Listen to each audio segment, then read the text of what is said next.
So, halimbawa niyan, yung kanina, no? Khulasatul kalam huna, ang batas, in short po, ang batas na kahulugang technical, al-kanun, bil ma'na al-istilahi, al-am, ito po yung nakabatay sa lugar at panahon. Ito yung ibig sabihin ng batas na kahulugan na technical dito ay nakabatay sa lugar, particular place, and particular time. Ito ang tinatawag na positive law or kanun al-wad'i. So, ang kabuuan ng mga patakaran na ito at batas na aktwal ay naipatutupad sa isang bansa sa kasulukuyan anuman ang pinagmulan nito. In short, kayo na po. Barakallahu fikum. Tafaddalu. Until here. Okay, so secondly, the necessity of law. Human beings are social creatures who cannot live in complete isolation. They must exist within the community, and a person is incapable on his own but capable through others, meaning that individually he cannot satisfy all of his needs and must rely on the efforts of others to do so. The existence of society is therefore a necessary condition, since man lives only within a collective. This inevitably brings him into various relationships and multiple connections with others. In pursuit to satisfy his needs and fulfill his desires, the individual's interests often conflict with those of others because each person seeks to gratify his own desires and secure his own benefits without regard for others, or being selfish by nature.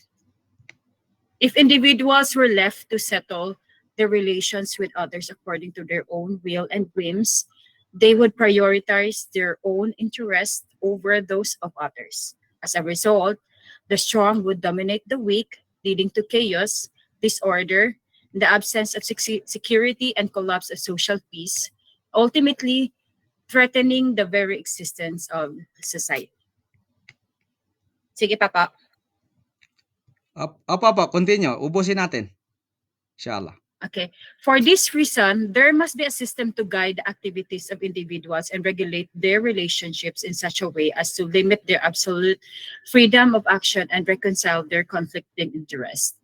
This requires the existence of pre-established general rules that define how individuals must conduct themselves and interact, along with public authority representing the community vested with sufficient power to compel individuals to respect these rules. Through this, order, security, and justice are established, and from such rules, law is formed. Jazakillah khairan, Sister Layla. Sister Layla, gusto ko i-explain mo saglit in 1 minute ito. Social creature who cannot live in complete isolation. Ano pa? I-read ko ulit. Hindi. Explain mo lang yung may yellow. In short, in 1 minute. Ito, naka-yellow. Social creatures who cannot live in complete isolation po is, that means yung katulad po sa famous saying natin na no man is an island. So, hindi tayo mabubuhay kung tayo lang mag-isa po. Di ba, by nature naman, nasa psychology din yan na yung tao, by human nature, we always want to belong.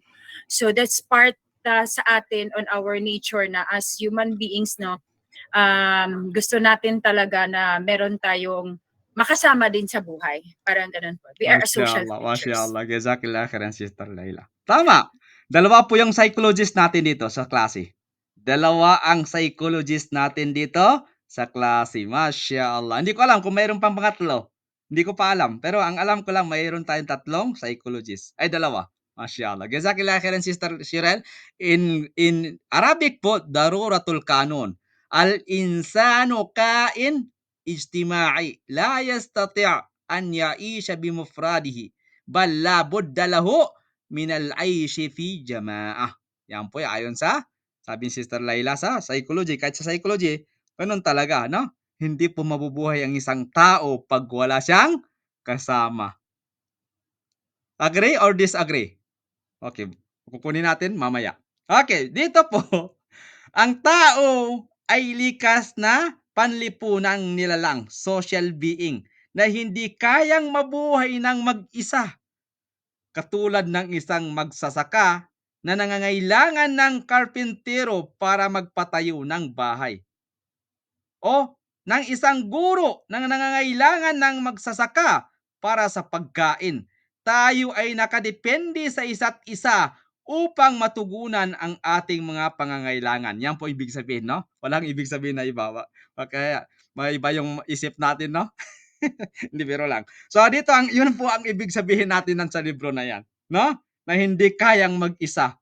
Allahu Akbar. Dito po, kung walang batas na magtatakda kung paano tayo makikisalamuha at makipag-ugnayan, mag-ugat ng selfishness, pagiging makasarili po. Anong halimbawa natin dyan? Halimbawa po natin, nandyan sa libro lahat, inshallah. Pero ang explanation is wide, ausa. No? Yung explanation natin. Halimbawa po niyan ay kung may taong malakas at mayaman, maaaring gamitin niya ang kaniyang kapangyarihan upang agawin ang pag-aari ng mahihina kung walang batas. Tama po ba, mali? Nangyayari po yan. Next time, magbanggit tayo ng bansa. Anong bansa yan? Maaaring gamitin niya ang kanyang kapangyarihan upang agawin ang pag-aari ng mahihina kung walang batas na pipigil sa kanya. Sa ganitong kalagayan, maghahari ang kaguluhan, chaos, na mawawala ang kapalatagan at masisira ang kaayusan ng lipunan. Opo, ganun po mangyari doon, no? Anong halimbawa natin dyan? Bigyan pa na another halimbawa para maintindihan natin, kasi pag walang halimbawa po, hindi po natin maintindihan ang isang bagay. Tama o mali?